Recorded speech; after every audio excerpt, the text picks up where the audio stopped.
Assalamualaikum warahmatullahi wabarakatuh. Puji syukur atas nikmat yang Tuhan limpahkan sehingga kita bisa berkumpul di sini untuk menyaksikan tentang materi pendidikan kewarganegaraan. Baik, sebelumnya di sini perkenalkan dengan nama saya Olivia Vidiana Novita dengan NIM 240290032. Saya dari Prodi Pendidikan Matematika. Di sini saya akan menjelaskan tentang materi yang ada pada pendidikan kewarganegaraan ini. Yang pertama yaitu tentang konsep dan urgensi pendidikan kewarganegaraan. Alasan perlunya pendidikan kewarganegaraan ini di perguruan tinggi memiliki beberapa alasan, diantaranya yaitu yang pertama, agar mahasiswa menjadi pribadi yang berpikir kritis. Maksudnya di sini, dalam mata kuliah pendidikan kewarganegaraan, mahasiswa diajarkan untuk menganalisis isu-isu sosial, politik, dan ekonomi dengan sudut pandang yang objektif dan berbasis fakta. Nah, hal ini bisa meningkatkan kemampuan mahasiswa dalam memahami dan juga mengevaluasi berbagai perspektif serta mengembangkan kemampuan berpikir kritis mereka. Yang kedua yaitu membangun identitas nasional. Nah, di sini pendidikan kewarganegaraan di perguruan tinggi itu bisa membantu dalam membangun identitas nasional. Dalam konteks globalisasi yang semakin berkembang, penting bagi mahasiswa untuk memahami dan juga menghargai nilai-nilai budaya, sejarah, dan juga tradisi nasional. Pendidikan kewarganegaraan ini dapat memberikan landasan yang kuat untuk membangun identitas nasional dan rasa yang kuat terhadap cinta tanah air ini. Yang ketiga yaitu mahasiswa mampu menjadi pribadi yang memiliki toleransi tinggi. Nah, di sini pendidikan kewarganegaraan mampu menjadikan mahasiswa paham akan adat dan juga budaya dari seluruh suku yang ada di Indonesia. Dengan begitu, mahasiswa akan menjadi generasi penerus yang memiliki toleransi yang tinggi terhadap sesama. Jadi tidak akan membedakan sesuai dengan ras, suku, budaya, atau sebagainya. Yang keempat yaitu mewujudkan mahasiswa yang bisa menjadi generasi penerus bangsa yang memiliki wawasan hidup berbangsa dan bernegara. Nah, di sini pendidikan kewarganegaraan merupakan mata kuliah untuk pengembangan kepribadian di perguruan tinggi yang berfungsi sebagai orientasi mahasiswa dalam memantapkan wawasan dan juga semangat kebangsaan mereka, kesadaran hukum, dan cinta tanah air mereka. Serta materi pendidikan kewarganegaraan yang diberikan kepada mahasiswa berupaya untuk menyadarkan serta memiliki komitmen untuk tetap memiliki negara kesatuan Republik Indonesia. Lalu selanjutnya sumber historis, sosiologis, dan politik tentang pendidikan kewarganegaraan ini di Indonesia. Sumber historisnya yaitu pendidikan kewarganegaraan ini di Indonesia berakar pada perjuangan bangsa untuk membangun identitas nasional dengan sumber historis seperti proklamasi kemerdekaan dan juga pembukaan Undang-Undang Dasar 1945. Tokoh-tokoh seperti Soekarno dan juga Muhammad Hatta merumuskan nilai-nilai dasar pendidikan kewarganegaraan yang lahir dari semangat kemerdekaan, persatuan, dan kebinekaan. Nah, pendidikan kewarganegaraan ini menginspirasi penghargaan terhadap Pancasila dan memberikan arah dalam menjaga kedaulatan serta kesejahteraan dan juga keadilan sosial. Lalu sumber sosiologisnya yaitu sumber ini berkaitan dengan kehidupan sosial masyarakat Indonesia yang beragam dan juga dinamis. Mencakup aspek-aspek seperti budaya, adat istiadat, agama, bahasa, dan juga lain sebagainya yang mencakup fenomena sosial yang terjadi di masyarakat Indonesia seperti globalisasi, modernisasi, pluralisme, konflik sosial, dan juga yang lainnya. Sumber sosiologis ini memberikan pemahaman tentang bagaimana Pancasila itu memberikan keberagaman dan kesamaan masyarakat Indonesia dalam suatu kesatuan nasional. Sumber sosiologis ini juga memberikan kita motivasi untuk mengembangkan sikap toleransi kita, gotong royong, dan juga solidaritas sosial dalam kehidupan bermasyarakat. Dan juga pendidikan sumber sosiologis ini, maaf, dan juga sumber sosiologis ini memberikan sebuah tantangan untuk menghadapi perubahan-perubahan sosial yang terjadi di masyarakat Indonesia dengan bijaksana. Lalu sumber politik pendidikan kewarganegaraan ini mencakup aspek-aspek seperti sistem pemerintahan, lalu lembaga negara, partai politik, pemilu, dan juga isu-isu seperti demokrasi, hak asasi manusia, dan juga korupsi.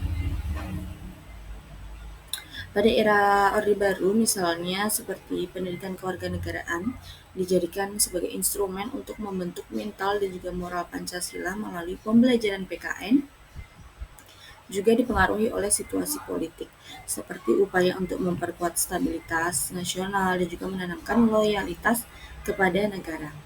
Lalu pada masa reformasi, kurikulum pendidikan kewarganegaraan ini mengalami perubahan untuk menyesuaikan dengan semangat demokrasi yang lebih terbuka. Nah, nilai-nilai seperti kebebasan berpendapat, hak asasi manusia, dan juga partisipasi politik ini mulai diperkenankan dan juga diajarkan secara lebih intensif.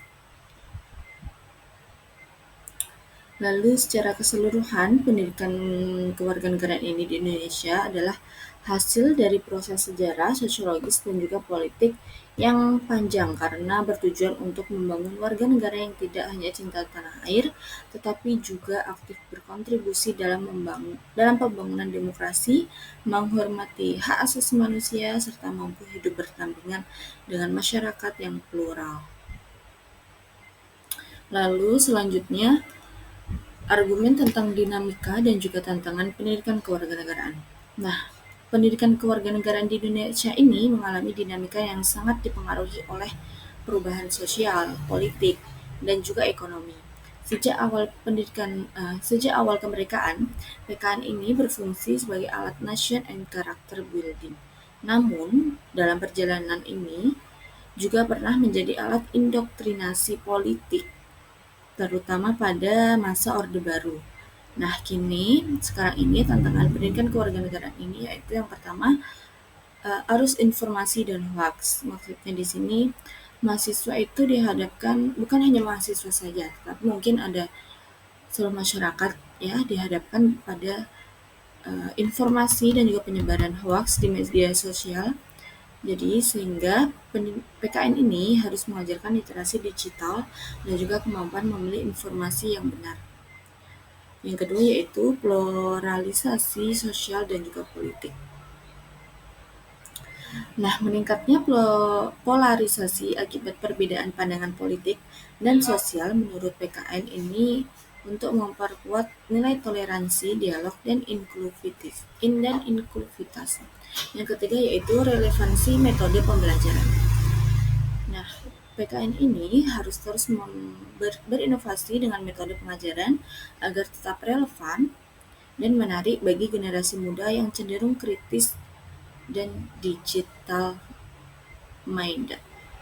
Yang keempat yaitu esensi dan agensi pendidikan kewarganegaraan untuk masa depan. Yang pertama, ada beberapa esensi pendidikan kewarganegaraan ini untuk masa depan yaitu pengembangan identitas nasional dan karakter bangsa. Nah, pendidikan kewarganegaraan ini bertujuan untuk menumbuhkan identitas nasional melalui pemahaman nilai-nilai Pancasila, Undang-Undang Undang-Undang Dasar 1945, NKRI, dan Bhinneka Tunggal Ika.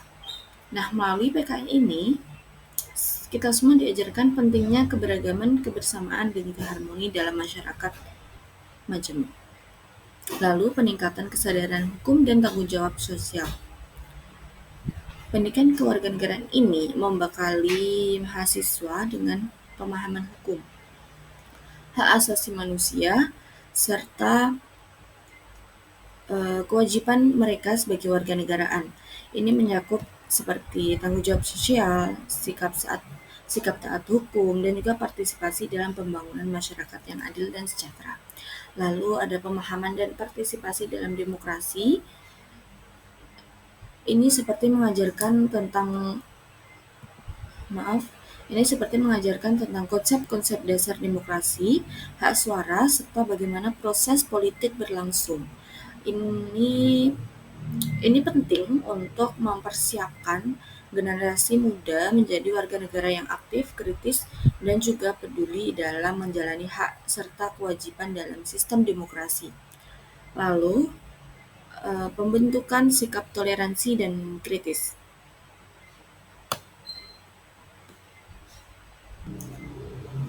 Nah, di sini pendidikan kewarganegaraan mendorong sikap kritis dan toleran dalam menghadapi perbedaan, baik dalam hal politik, sosial, maupun budaya.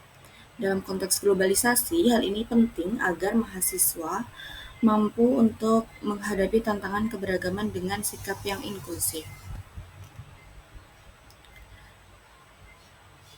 Lalu, urgensi pendidikan kewarganegaraan untuk masa depan diantaranya yaitu yang pertama, membangun warga negara yang berintegritas. Nah, di era digital dan juga globalisasi, pengaruh informasi yang tidak sehat atau hoax itu mudah sekali untuk tersebar. Nah, pendidikan kewarganegaraan ini diperlukan untuk membangun karakter bangsa yang berintegritas dan juga mampu memfilter atau memilih ya informasi yang beredar. Lalu yang kedua, mempersiapkan generasi yang siap menghadapi tantangan global. Tantangan seperti perubahan iklim, imigrasi, dan juga ketidakstabilan politik memerlukan warga negara yang berpikiran global namun tetap memiliki akar nasional yang kuat. Nah, pendidikan kewarganegaraan ini membekali mahasiswa dengan pengetahuan untuk berpartisipasi dalam masyarakat global tanpa melupakan identitas lokalnya. Yang ketiga yaitu menangkal radikalisme dan hal-hal yang berbahaya. Nah, di sini dengan mengajarkan nilai-nilai toleransi, pluralisme, dan juga harmoni, pendidikan kewarganegaraan ini penting dalam mencegah radikalisme dan ekstremisme yang semakin mengancam persatuan bangsa. Nah, contoh-contoh praktik kewarganegaraan seperti di lingkungan kampus itu penggunaan media digital untuk kampanye dan juga literasi, lalu bisa juga sebagai keterlibatan dalam kegiatan sosial dan pengabdian masyarakat. Sedangkan di lingkungan masyarakat seperti bisa ikut serta dalam kegiatan gotong royong dan juga musyawarah warga, lalu bisa juga mematuhi peraturan, menjaga kerukunan antar warga, dan aktif dalam kegiatan sosial kemasyarakatan. Lalu materi yang kedua ini tentang identitas nasional. Nah, konsep dan agensi identitas nasional ini dibentuk oleh dua kata dasar, yaitu identitas dan juga nasional.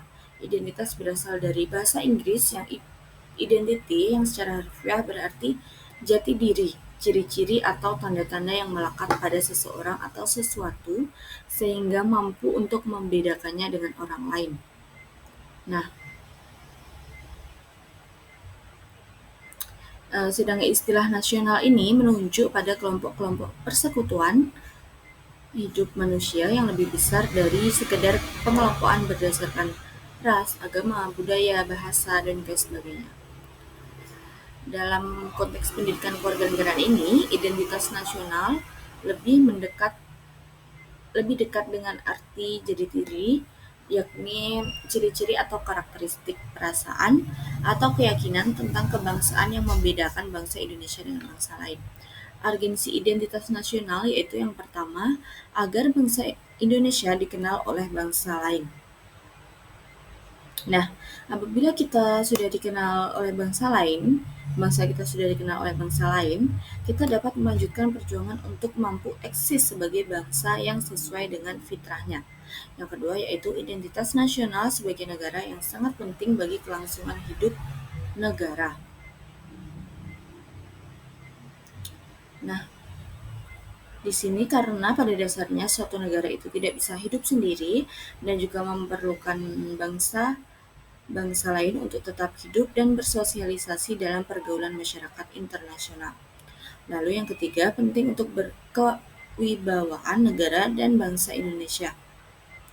Nah, dengan saling mengenal identitas maka akan tumbuh rasa saling hormat, saling mengerti dan juga tidak ada stratifikasi dalam kedudukan antar bangsa.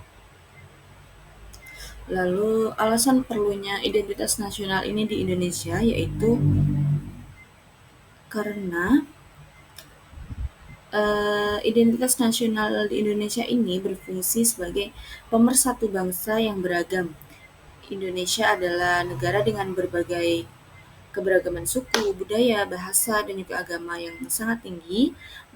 Di sini menjadi jati diri dan juga ciri khas bangsa, seperti melalui simbol-simbol seperti bendera merah putih, lagu kebangsaan Indonesia Raya, dan juga lambang Garuda Pancasila, serta bahasa kita, bahasa Indonesia.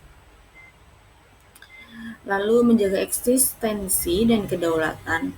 Nah, di tengah arus globalisasi dan juga pengaruh budaya asing yang sangat kuat, identitas nasional ini berperan penting sebagai benteng pertahanan untuk menjaga nilai-nilai budaya dan juga tradisi lokal agar tidak punah. Lalu membangun solidaritas sosial serta menjadi landasan pembangunan nasional. Nah, tanpa identitas nasional yang kuat, bangsa Indonesia ini akan menghadapi resiko mungkin bisa jadi perpecahan, kehilangan arah, atau mudah terpengaruh oleh budaya asing yang sekarang ini mungkin budaya asing itu mudah sekali masuk ya ke Indonesia ini. Jadi identitas nasional ini sangat penting untuk keberlangsungan bangsa ini. Lalu sumber historis, sosiologis politik tentang identitas nasional. Secara historis, identitas nasional ini ditandai ketika munculnya kesadaran rakyat Indonesia sebagai bangsa yang sedang dijajah oleh bangsa asing pada tahun 1908 yang dikenal dengan masa kebangkitan nasional. Pembentukan identitas nasional melalui pengembangan kebudayaan Indonesia telah dilakukan jauh sebelum kemerdekaan, yaitu melalui Kongres Kebudayaan 1918 dan Kongres Bahasa Indonesia 1 tahun 1938 di Solo.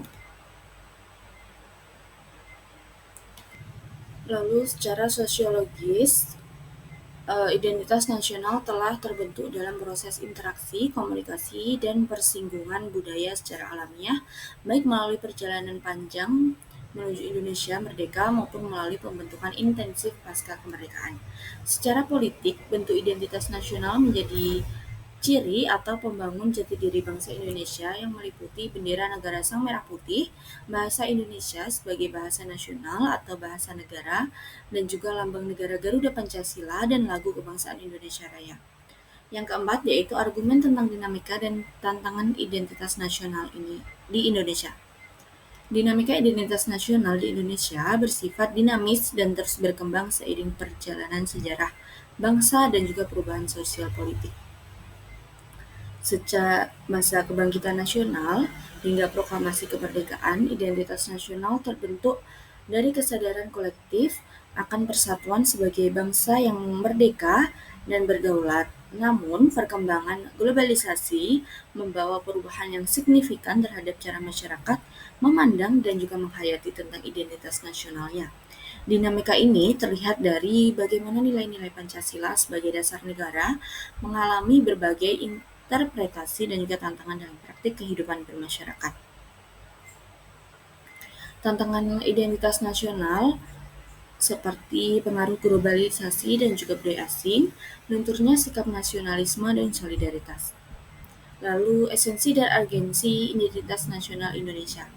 Identitas nasional adalah jati diri bangsa Indonesia yang tercermin dari nilai-nilai Pancasila, simbol negara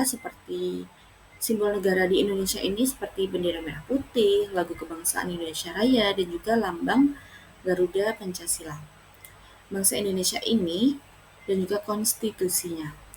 Nah, identitas ini membentuk karakter kepribadian bangsa serta menjadi pedoman dalam kehidupan berbangsa dan bernegara. Agensi identitas nasional beberapa di antaranya yaitu yang pertama pemersatu bangsa, yang kedua yaitu menjaga eksistensi, lalu landasan pembangunan, menumbuhkan nasionalisme dan juga memperkuat daya saing. Jadi, rangkumannya tentang identitas nasional ini adalah ciri khas suatu bangsa yang membedakannya dari bangsa lain, meliputi budaya, adat istiadat, lambang, dan juga ideologi. Pancasila sebagai ideologi nasional Indonesia mengandung nilai-nilai luhur yang menjadi pedoman perilaku dan sikap bangsa. Identitas nasional berfungsi mempersatukan keberagaman Indonesia menjadi landasan moral dan politik serta menjaga eksistensi dan kedaulatan bangsa di tengah perubahan zaman ini. Nah, contoh praktik kewarganegaraan ini yang pertama yaitu seperti mengibarkan dan menghormati bendera merah putih, menggunakan bahasa Indonesia, menyanyikan lagu kebangsaan, mengamalkan nilai Pancasila, dan menjunjung semboyan Bhinneka Tunggal Ika. Selain itu, mematuhi Undang-Undang Dasar 1945 dan juga peraturan negara, lalu melestarikan budaya lokal.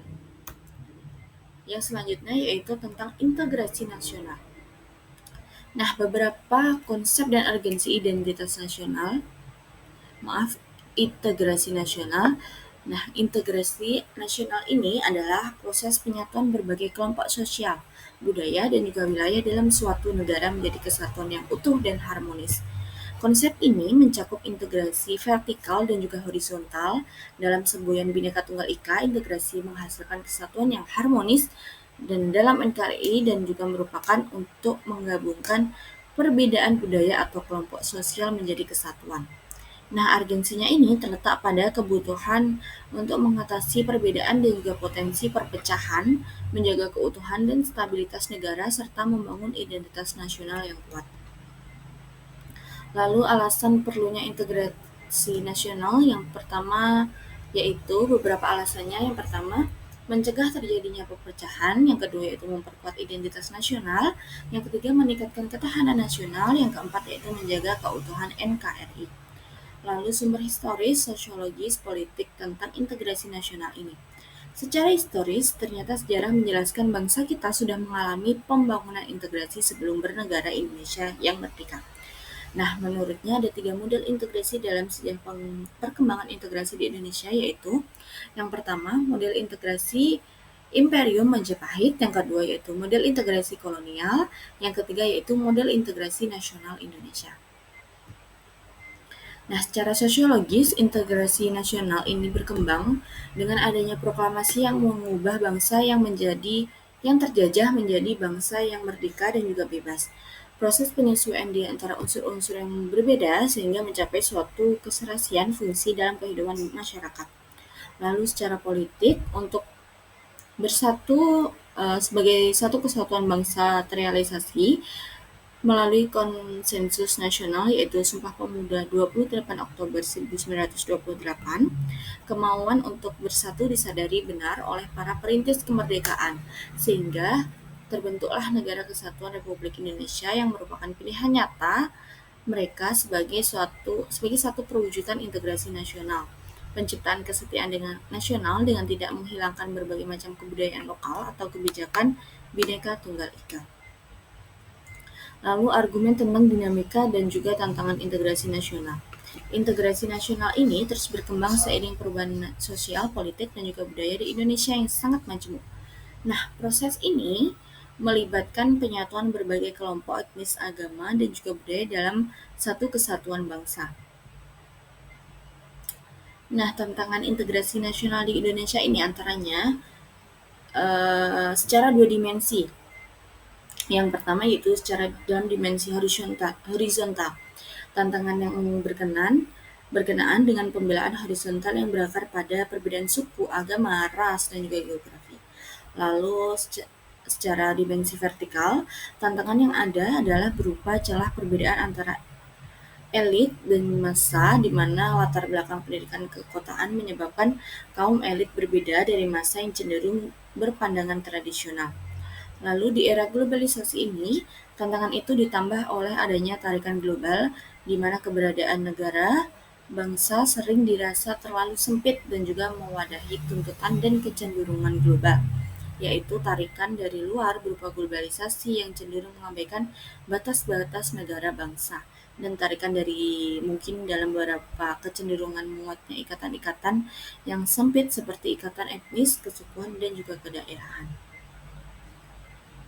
Esensi dan urgensi integrasi nasional di Indonesia ini, integrasi masyarakat merupakan kondisi yang sangat diperlukan bagi negara untuk membangun kejayaan nasional demi mencapai tujuan yang diharapkan.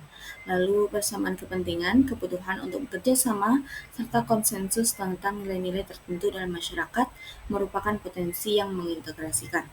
Lalu perbedaan-perbedaan yang ada dalam masyarakat seperti perbedaan suku, agama, budaya, dan juga kepentingan menyimpan potensi konflik, terlebih apabila perbedaan-perbedaan itu tidak dikelola dan disikapi dengan cara dan sikap yang tepat. Kegagalan dalam mewujudkan integrasi masyarakat berarti kegagalan untuk membangun kejayaan nasional, bahkan dapat mengancam kelangsungan hidup bangsa dan negara yang bersangkutan.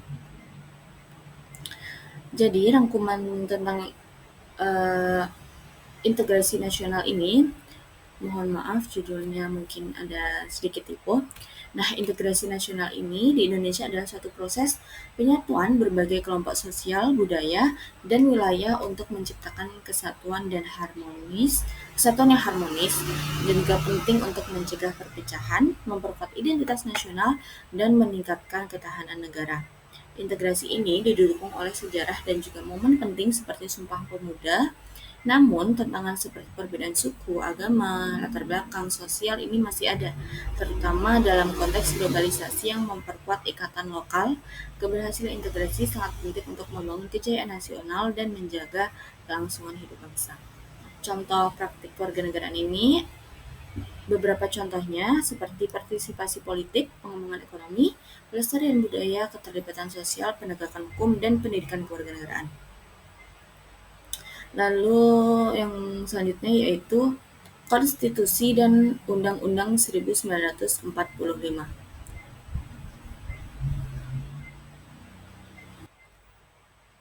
Nah, yang pertama yaitu konsep dan urgensi konstitusi dalam kehidupan berbangsa bernegara.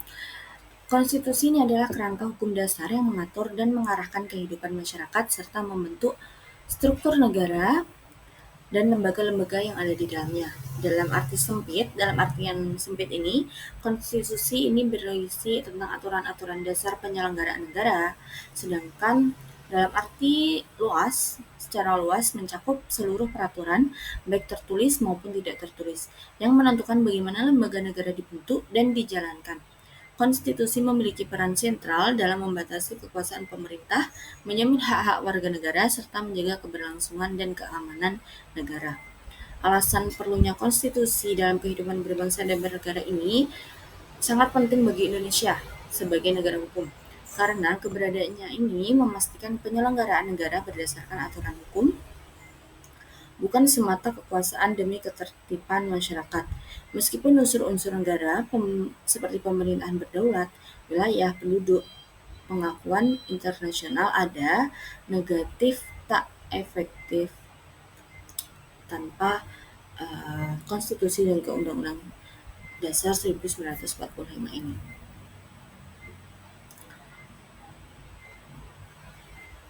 Lalu sumber historis, sosiologis, politik tentang konstitusi dalam kehidupan berbangsa dan bernegara. Sumber historisnya yaitu seperti Budi Utomo yang berdiri pada tahun 1908 dianggap sebagai tonggak Hari Kebangkitan Nasional bagi Indonesia. Organisasi ini menandai awal munculnya kesadaran nasional di kalangan masyarakat Indonesia. Meskipun istilah Indonesia ini belum digunakan pada saat itu, pasca berdirinya Budi Utomo muncul pula berbagai organisasi pergerakan nasional lainnya seperti Syariat Islam Muhammadiyah, Partai Insight, dan juga yang lain sebagainya yang bertujuan mengakhiri penjajahan Belanda dan mengantarkan Indonesia merdeka pada 17 Agustus 1945. Lalu sumber sosiologisnya, Profesor Nina Lubis menyatakan bahwa pada masa lalu, Musuh negara seringkali diartikan secara jelas sebagai penjajah yang menghalangi upaya mencapai keadilan dan kesetaraan kemanusiaan bagi seluruh warga negara. Namun saat ini tantangan terbesar bukan datang dari luar negeri, melainkan bisa dari dalam negerinya sendiri. Hal ini mencakup permasalahan seperti merajalelanya korupsi, ketidakadilan, pelanggaran hak asasi manusia, kemiskinan, dan juga kesenjangan ekonomi, serta penyalahgunaan kekuasaan, ketidakmampuan menghargai martabat orang lain, dan juga praktik penyuapan. Nah, secara sumber politik, pendidikan kewarganegaraan telah masuk dalam kurikulum pendidikan sekolah sejak tahun 1957. Sebagaimana dikemukakan dalam penelitian, pada masa Orde Lama diperkenalkan istilah-istilah sebagai berikut, seperti kewarganegaraan pada tahun 1957, pendidikan kewarganegaraan tahun 1962, dan juga pendidikan kewarganegaraan tahun 1968. Pada masa awal Orde Lama, sekitar tahun 1957, pelajaran PKN ini membahas tentang memperoleh dan juga kehilangan kewarganegaraan. Sedangkan pada tahun 1961 lebih fokus pada sejarah kebangkitan nasional, konstitusi, dan juga pidato politik yang bertujuan membangun karakter bangsa Indonesia. Sedangkan pada masa Orde Baru diperkenankan kurikulum 1968 ini yang memastikan mata pelajaran ke PKN ini sebagai bagian yang tidak bisa terpisahkan.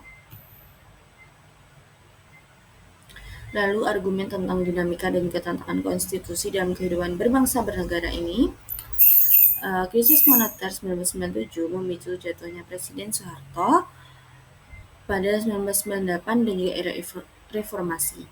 Nah, tuntutan perubahan undang-undang ini, Undang-Undang Dasar 1945 ini meliputi modernisasi, penghilangan difungsi ABRI, supremasi hukum, HAM, dan juga pemberantasan korupsi, desentralisasi, kebebasan pers, dan juga demokrasi.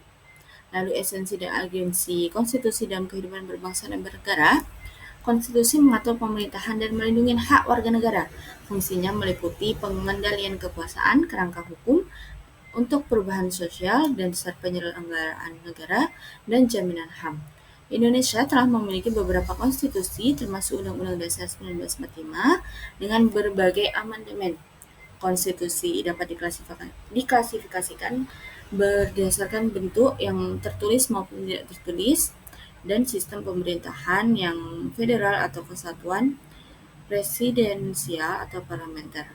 Tujuan utamanya yaitu membatasi kekuasaan, membebaskannya dari kendali penguasa, dan menetapkan batas-batas yang jelas. Nah, rangkuman tentang konstitusi dan Undang-Undang Dasar 1945 ini, Konstitusi Indonesia merupakan kesepakatan sosial yang membentuk negara dan pemerintahannya. Ia mencerminkan kesepakatan bersama untuk menetapkan prinsip-prinsip yang bermanfaat bagi seluruh lapisan masyarakat, menjadi pedoman bagi pemerintah dalam memimpin negara. Konstitusi mengatur pembentukan dan fungsi lembaga negara, hak asasi manusia, dan mekanisme perubahan Undang-Undang Dasar.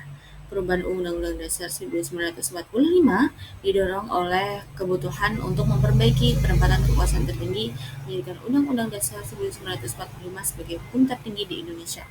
Contoh praktik kewarganegaraan ini diperlukan setiap warga negara. Perilaku ini meliputi memiliki makna peduli atau memperhatikan konstitusi, mempelajari isinya, menilai maknanya, menerapkan nilai-nilai yang terkandung di dalamnya, dan juga mengamalkan dalam kehidupan dan berani mewujudkan jika konstitusi dilanggar. Lalu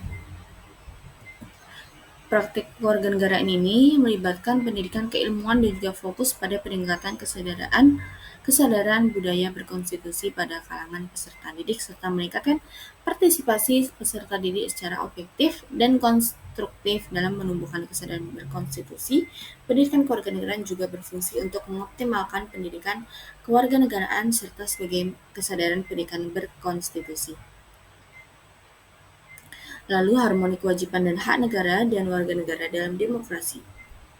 Nah, konsep dan agensi harmoni kewajiban dan hak negara dalam warga negara. Harmoni antara kewajiban dan hak negara serta warga negara adalah keseimbangan di mana setiap pihak menjalankan kewajibannya dan memperoleh haknya secara adil dan proporsional. Hak adalah kuasa untuk menerima atau melakukan sesuatu yang semestinya diterima atau dilakukan, sedangkan kewajiban adalah beban untuk memberikan atau melakukan sesuatu yang memang harus dipenuhi. Alasan perlunya harmoni kewajiban dan hak negara dan warga negara ini untuk mufakat keseimbangan antara hak dan kewajiban sangat penting untuk menciptakan masyarakat yang adil, stabil, dan sejahtera. Keseimbangan ini juga menjadi fondasi utama dalam membangun masyarakat yang inklusif, adil, dan berkeadaban serta mencegah terjadinya konflik dan kebencian sosial.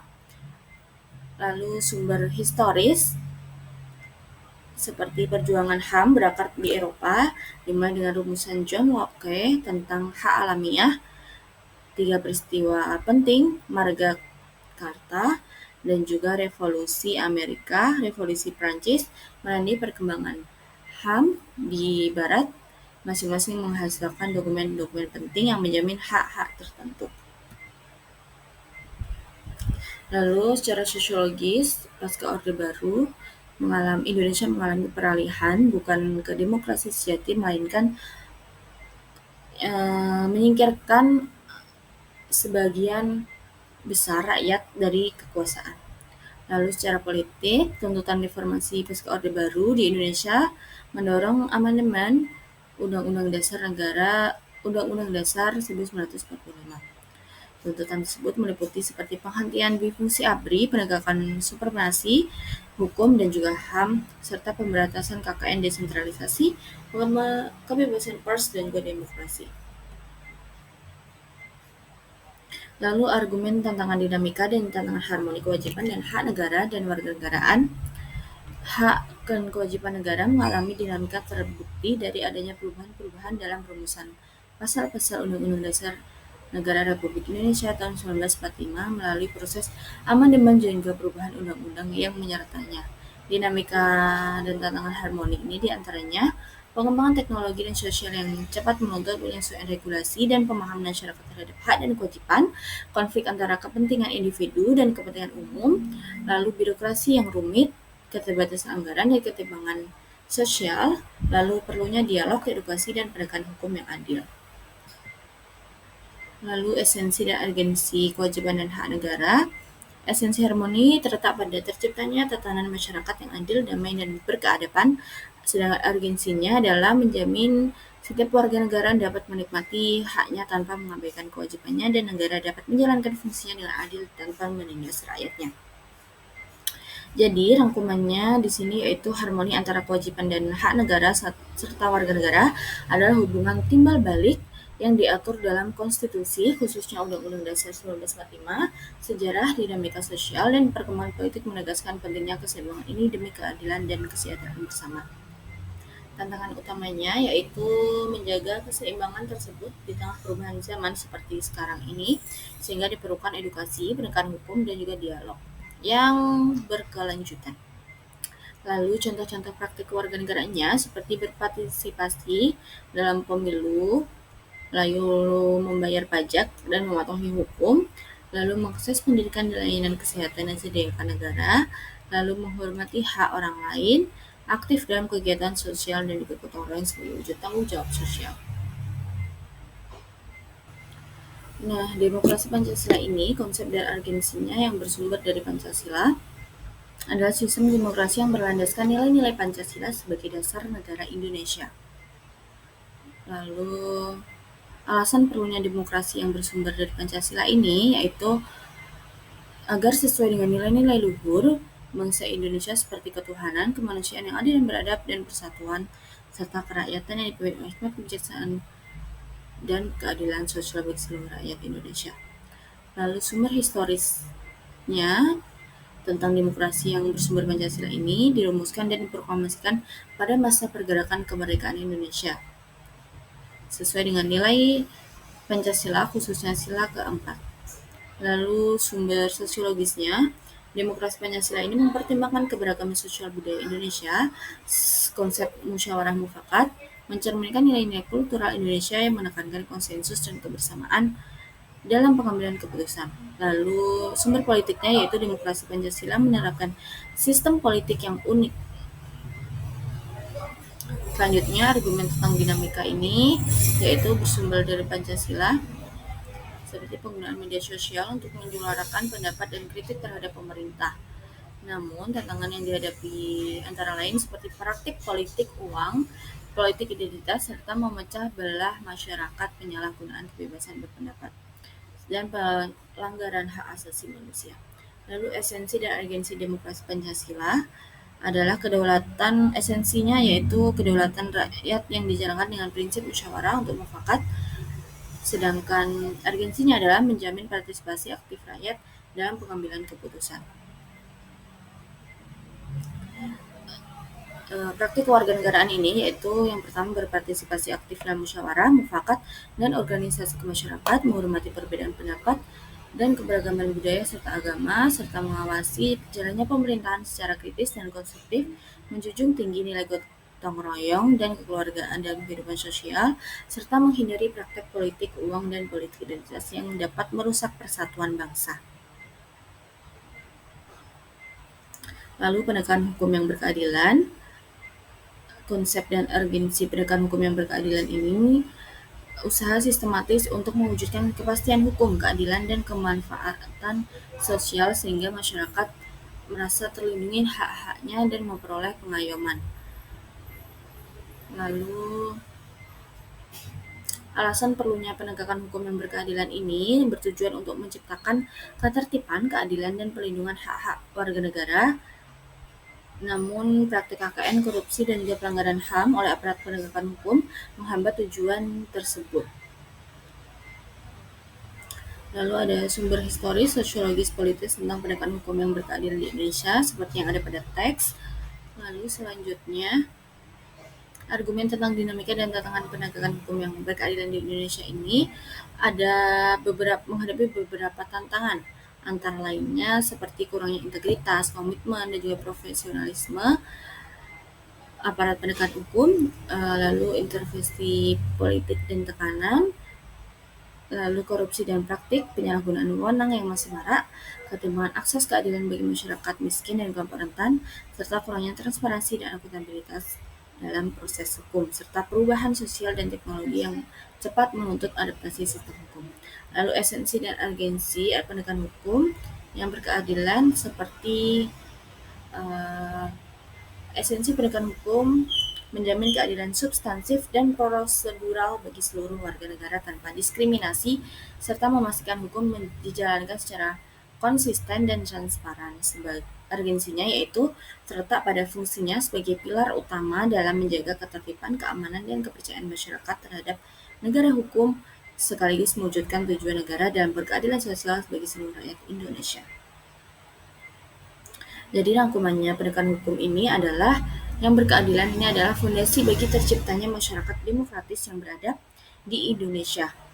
Di Indonesia ini penegakan hukum harus berlandaskan nilai-nilai Pancasila, nilai-nilai keadilan sosial yang terkandung dalam Undang-Undang Dasar 1945 dan nilai-nilai moral serta budaya bangsa. Meskipun menghadapi berbagai tantangan seperti korupsi, intervensi politik, dan ketimpangan akses, upaya peningkatan kualitas sumber daya manusia ini, perbedaan lembaga, hukum, dan juga partisipasi masyarakat menjadi kunci untuk mewujudkan hukum yang adil dan efektif. Lalu praktik warganegaraan ini yang pertama mentaati hukum dan peraturan yang berlaku sebagai kewajiban warga negara, lalu melaporkan pelanggaran hukum kepada masyarakat, kepada aparat penegak hukum, mengawasi dan mengkritis kinerja lembaga penegak hukum secara konstruktif, mengedukasi diri dan masyarakat tentang hak dan kewajiban hukum, dan menghindari praktik korupsi dan juga kolusi dalam kehidupan sehari-hari. Lalu materi wawasan Nusantara. Yang pertama yaitu konsep dan urgensi wawasan Nusantara. Nah, wawasan Nusantara adalah cara pandang bangsa Indonesia terhadap diri dan juga lingkungannya sebagai satu kesatuan wilayah geografis, sosial, budaya, dan ekonomi serta politik yang utuh meliputi ribuan pulau dari Sabang sampai Merauke. Konsep ini menekankan pentingnya memahami, menghargai, dan juga memanfaatkan keberagaman tersebut agar menjaga kedaulatan, persatuan, dan juga kesatuan bangsa. Nah, urgensi wawasan Nusantara terletak pada fungsinya sebagai landasan dalam mengelola potensi sumber daya alam dan manusia secara berkelanjutan membangun identitas nasional serta menjaga keutuhan wilayah negara dari ancaman disintegrasi. Lalu alasan perlunya wawasan Nusantara ini yang pertama yaitu Indonesia adalah negara kepulauan dengan keberagaman geografis, budaya, dan sosial yang sangat kaya sehingga perlu kesadaran kolektif untuk menyatukan perbedaan tersebut. Lalu menjaga keutuhan dan kedaulatan wilayah Indonesia yang terdiri dari ribuan pulau yang tersebar. Yang ketiga yaitu membantu membangun identitas nasional yang kuat dan memperkuat rasa kebangsaan serta cinta tanah air. Lalu yang keempat, menghadapi tantangan global dan regional seperti geopolitik, ekonomi, dan lingkungan, serta kebijakan yang tepat dan berkelanjutan. Yang terakhir yaitu mendorong kerjasama antar wilayah dan antar negara di kawasan Nusantara demi kemajuan bangsa. Lalu sumber historisnya di sini yaitu Nusantara di Indonesia berawal dari Deklarasi Juanda yang menetapkan laut teritorial 12 mil dan menyatukan wilayah Indonesia sebelumnya terpisah berdasarkan 1939 3 mil. Pasal 25A Undang-Undang Dasar 1945 ini mengukuhkan Indonesia sebagai negara kepulauan. Secara internasional mengakui wilayah laut Indonesia yang luas. Nah, wawasan Nusantara menekankan laut sebagai penghubung, bukan pemisah antar pulau. Lalu selanjutnya, sumber sosiologisnya menandai perubahan dari pandangan wilayah sebagai sekedar geografis menjadi kesatuan utuh, kondisi sosial budaya Indonesia yang beragam dan pernah terpecah belah akibat politik. Divide et Impera Belanda mendorong semangat persatuan nasional yang telah tumbuh sejak kebangkitan nasional, lalu Sumpah Pemuda dan Proklamasi Kemerdekaan. Wawasan Nusantara menjadi manifestasi tekad untuk bersatu dalam satu nasionalitas. Lalu selanjutnya ada sumber politik wawasan Nusantara ini menunjukkan konsepsi politik kenegaraan yang bertujuan mencapai kepentingan nasional, negara yang merdeka, bersatu, dan berdaulat adil dan makmur. Sesuai cita-cita pembukaan Undang-Undang Dasar 1945, wawasan Nusantara menjadi landasan kebijakan dan strategi nasional untuk mewujudkan visi Indonesia yang religius, manusiawi, bersatu, demokratis, adil, sejahtera, maju, mandiri, dan bersih. Nah, Deklarasi Juanda ini menandai awal konsepsi politik kenegaraan wawasan Nusantara. Lalu, membangun argumen tentang dinamika dan tantangan wawasan Nusantara. Dinamika dan tantangan yang dihadapi diantaranya yaitu ancaman disintegrasi akibat perbedaan budaya, agama, dan kepentingan daerah yang dapat memecah belah persatuan bangsa. Selanjutnya, tantangan geopolitik dan ekonomi global yang mempengaruhi kedaulatan dan keamanan nasional. Lalu, ketimpangan pengembangan antar wilayah yang dapat menimbulkan ketidakpuasan dan konflik sosial. Lalu, perkembangan teknologi dan informasi yang dapat mempercepat informasi yang tidak akurat dan memicu konflik. Yang terakhir yaitu perlunya adaptasi wawasan Nusantara dengan perubahan zaman agar tetap relevan dan menjaga keutuhan NKRI. Lalu, mendeskripsikan esensi dan urgensi wawasan Nusantara. Esensi wawasan Nusantara adalah kesatuan wilayah dan persatuan bangsa Indonesia yang dijiwai oleh rasa kebangsaan, gotong royong, dan semangat kebersamaan. Urgensinya adalah untuk yang pertama menjaga keutuhan wilayah NKRI, yang kedua yaitu memupuk nasionalisme dan rasa cinta tanah air di tengah keberagaman. Yang ketiga yaitu menjadi landasan dalam pengambilan kebijakan nasional. Yang keempat yaitu memperkuat ketahanan nasional dalam aspek politik, ekonomi, sosial, budaya, dan pertahanan keamanan. Jadi, rangkuman tentang wawasan Nusantara ini memandang Indonesia sebagai satu kesatuan wilayah dan bangsa yang beragam tetapi bersatu. Nah, konsep ini penting untuk menjaga kedaulatan negara, persatuan bangsa, dan pengelolaan sumber daya secara berkelanjutan. Wawasan Nusantara ini juga memandu pembangunan dan pertahanan negara dalam menghadapi tantangan masa kini.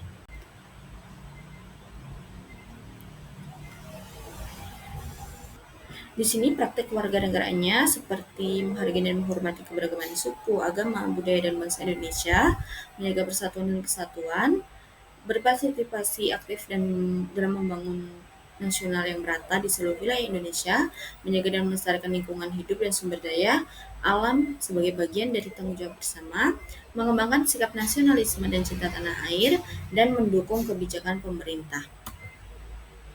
Lalu, selanjutnya adalah materi tentang ketahanan nasional dan bela negara. Konsep dan urgensi ketahanan nasional dan bela negara ini kondisi dinamis bangsa yang berisi ketangguhan dan kemampuan mengembangkan kekuatan nasional untuk menghadapi ancaman yang membahayakan kelangsungan hidup bangsa dan negara.